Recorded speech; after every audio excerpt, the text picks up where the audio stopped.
আসসালামু আলাইকুম। আশা করি আপনারা সকলেই ভালো আছেন। আপনারা অনেকেই মার্কোসিস রাউটার ব্যবহার করে থাকেন। আপনাদের এই মার্কোসিস রাউটারের লগইন পাসওয়ার্ড বা অ্যাডমিন পাসওয়ার্ড পরিবর্তন করার প্রয়োজন হয়। তো আজকের এই ভিডিওতে আমি আপনাদের দেখাবো আপনাদের এই রাউটারের লগইন পাসওয়ার্ড বা অ্যাডমিন পাসওয়ার্ড কিভাবে পরিবর্তন করবেন। তো এই কাজটি করার জন্য আপনার মোবাইল ফোনে এই রাউটারটি প্রথমে কানেক্ট করে নেবেন।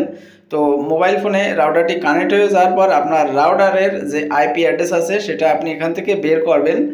তো আপনি এখানে যে ওয়াইফাই অপশন আছে এখানে ক্লিক করে দিলে আপনার এই রাউটারের যে আইপি আছে সেটা আপনি দেখতে পারবেন। তো রাউটারের আইপি অ্যাড্রেস ডিফল্ট হবে 192.168.1.1। তো এটা দেখার পর আপনার মোবাইল ফোনে ক্রোম ব্রাউজার ওপেন করে এই গুগল সার্চ বারে এখানে এই রাউটারের আইপি অ্যাড্রেস এখানে টাইপ করে দিবেন। তো এখানে টাইপ করবেন 192.168.1.1। এটা টাইপ করার পর এখান থেকে আপনি কিবোর্ডে গো বা সার্চ অপশন পেয়ে যাবেন। এই গো বা সার্চ অপশনে ক্লিক করে দিবেন। ক্লিক করার সাথে সাথে আপনার রাউটারের লগইন পেজ ওপেন হবে। তো এখানে আপনি দেখতে পাবেন লোকাল পাসওয়ার্ডের নিচে যে একটা বক্স, এখানে ক্লিক করে আপনার রাউটার সেট আপ করার সময় যে পাসওয়ার্ডটি আপনি দিয়েছিলেন লগইন করার জন্য সেই লগইন পাসওয়ার্ডটা এখানে দিয়ে আপনি এই নিচেই লগইন অপশন দেখতে পারবেন, এখানে আপনি ক্লিক করে দিবেন।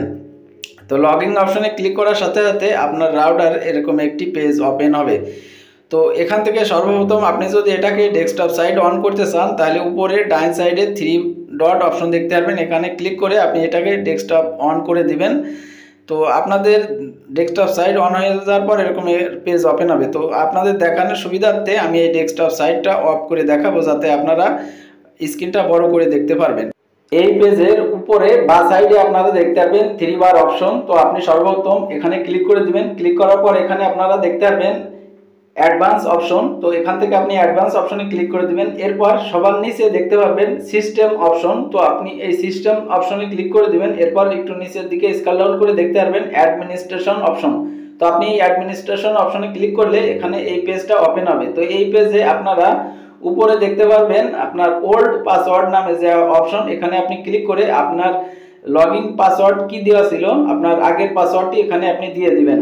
তো দেওয়ার পরে এখানে আপনি নিউ পাসওয়ার্ড অপশন দেখতে পারবেন। তো আপনি এখানে ক্লিক করে আপনি বর্তমান যে পাসওয়ার্ডটি সেট করতে চাচ্ছেন সেই নিউ পাসওয়ার্ড অপশনে এখানে ক্লিক করে সেই পাসওয়ার্ডটি দিয়ে দিবেন। এরপরে নিচে দেখতে পারবেন কনফার্ম পাসওয়ার্ড। তো আপনি নিউ পাসওয়ার্ডে যে পাসওয়ার্ড দিয়েছেন সেম এই কনফার্ম পাসওয়ার্ডেও এই পাসওয়ার্ডটি দিয়ে দিবেন। দেওয়ার পর আপনি উপরে ডান সাইডে দেখতে পারবেন সেভ নামে একটি অপশন। তো আপনি এই ডান সাইডে সেভ অপশনে ক্লিক করে দিবেন। ক্লিক করার সাথে সাথে আপনার এই লগইন পাসওয়ার্ড বা অ্যাডমিন পাসওয়ার্ড পরিবর্তন হয়ে যাবে। তো এখানে সেভ অপশনে ক্লিক করলেই আপনি আপনার লগইন পেজে আপনাকে আবার নিয়ে আসবে। তো এই লগইন পেজে আসার পর দেখতে পারবেন এখানে আপনি যে পাসওয়ার্ডটি সেট করছেন সেই পাসওয়ার্ডটা সঠিক হয়েছে কিনা আপনি সেটা এখান পাসওয়ার্ডটি দিয়ে আপনি পুনরায় আবার লগইন করে দেখতে পারবেন। তো এভাবেই আপনি খুব সহজে আপনার মার্কোসিস রাউটার থেকে আপনার লগইন পাসওয়ার্ড বা অ্যাডমিন পাসওয়ার্ড পরিবর্তন করতে পারবেন। তো